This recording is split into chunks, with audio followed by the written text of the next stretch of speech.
Vento Aureo has some awesome antagonists, and as cool as many of Diavolo's group were, the execution team were even better in my eyes. The members were involved in some of the most intense fights of the part, and the group are given a great send-off in the form of Risotto Nero. There are many smaller arcs that tie into a bigger story here, but for the most part we're going to be talking about the King Crimson vs Metallica arc. Now, let's get started.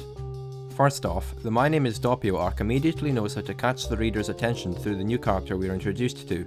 It's made clear to us that he has ties to the main villain, but it's unknown what that actually entails. Because this is our first proper look at this character, there's a lot of anticipation to see what happens next, due to his bizarre character quirks. As a central character to the arc, he works as a driving force in the narrative through his unusual timidness that's lacking in the part for many of the characters. The lack of confidence Doppio has works pretty well in places, as his threats seem all the more genuine. It also helps to enforce just how loyal he is to the boss, making you wonder what kind of relationship the two have.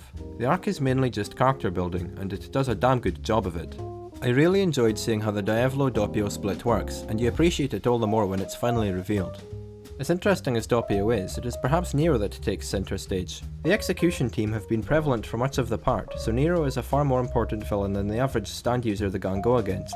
The matchup of Doppio vs Nero is very interesting, as none of these two are main characters. If we saw a fight like Giorno vs Nero, it's expected that Giorno would win, and the fun of the fight would be seeing how he manages it. In this scenario, however, any one of these characters could prevail as they're not part of the main cast, and it helps to keep us invested in the outcome of this fight.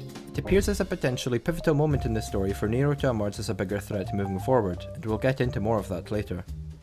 One of the things that makes this fight shine is definitely the Metallica stand. The way it attacks results in some of the most disgusting body horror images that JoJo has ever seen, so it sticks with you for sure. The versatility of the stand also appears to be pretty incredible, and it helps to bolster the threat that Nero is. The fight is incredibly one-sided, which gives the execution team the credit they deserve, and helps to highlight just how powerful Nero's observational powers are, as well as his stand of course. Because of this, depending on how he was defeated, it may have seemed cheap, which is why I think the Aerosmith ending was the best way for Nero to be killed. The fact that luck or fate saves Doppio was a clever way to resolve the fight without undermining Nero's character, and it's a good way to make the reader think about what could have happened if Dinancia didn't interfere. Nero was incredibly close to killing Diavolo and killing some of the protagonists for sure. It's a scary thought. Also, the way Metallica attached onto Aerosmith was a giant fuck you to Diavolo, and it was awesome to see Nero go out in such a badass fashion.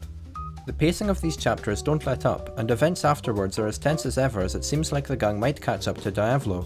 The slow build-up to uncovering him puts the reader on edge as we wonder what he's about to do. The reveal of the gang being fooled puts the entire scenario into a hectic situation, with Abacchio's death coming out of nowhere. Him getting to meet his partner one last time was a beautiful ending which helped give closure to his story, with some really moving dialogue. And of course the gang reactions were on point, with Giorno's calm exterior faltering for a second, really showing the impact this death has. Overall, I found these chapters to give us a great fight and a great insight into the paranoid nature of Diavolo through his split personality. Thanks for watching folks, I'll see you later.